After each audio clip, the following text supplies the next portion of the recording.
Hi friends, ఎలా ఉన్నారు? మీతో ఒక విషయం చెప్దాం అనుకుంటున్నా. ఈరోజు యాక్చువల్లీ నా ఫోన్లో వెయిట్ ఎస్ఎంఎస్ అని ఒక యాప్ ఉంటుంది. ఆ యాప్లో ఈరోజు ఒక న్యూస్ చూశాను అనమాట. ఒక వైఫ్ అండ్ హస్బెండ్ కోర్టుకి వెళ్ళారంట డైవర్స్ కోసం. అయితే జడ్జి అడిగాడు, ఎందుకురా డైవర్స్కి ఎందుకు వచ్చారా అంటే, మా హస్బెండ్ బాగా గురక పెడుతున్నాండి, ఎన్ని రోజుల నుంచి చూస్తున్నాని అసలు తగ్గట్లేదు, ఆయన తగ్గిస్తలేడు గురక అనేది. సో చాలా డిస్టర్బ్ అవుతుంది, నాకు నిద్ర పట్టట్లేదు అని చెప్పిందంట. ఇంకా వేరే ఏ ఇష్యూస్ లేవంట, అందరు అత్త మామ అందరు మంచి చూసుకుంటారంట. ఓన్లీ ఇది ఒక్కటే ఇష్యూ అంట. ఇంకా కోర్టు జడ్జ్ ఏమన్నాడంటే, సరే అండి, చూద్దాం, అయితే మీరు వాళ్ళ కౌన్సిలింగ్ ఇచ్చినాడు వాళ్ళకి.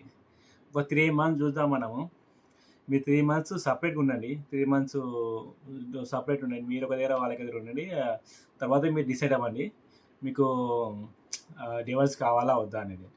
సరే అని 3 months వాళ్ళు సపరేట్గా ఉన్నారు. సపరేట్గా ఉన్న తర్వాత వైఫ్కి ఏమైందో మరి, జ్ఞానోదయం అయినట్టుంది. 3 months భర్త పక్కన లేపేసరికి మరి ఏమనిపించింది ఏమో. సో ఇక 3 months తర్వాత అనుకుంటే, నాకు డైవర్స్ ఏమవుతుంది, నేను మా ఆయనతో కలిసి ఉంటా అని చెప్పిందంట. సో ఈ న్యూస్ నాకు ఏమైందంటే, యాక్చువల్ నేను కూడా గురకకూడదు, నేను గురక ఉరుకుతా అనమాట, గురకకూడదా.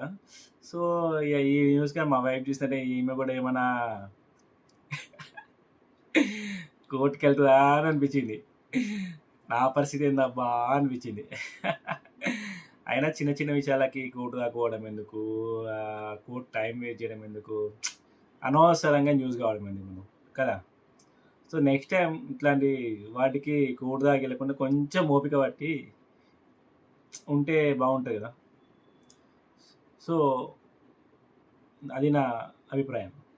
Okay, bye, good night.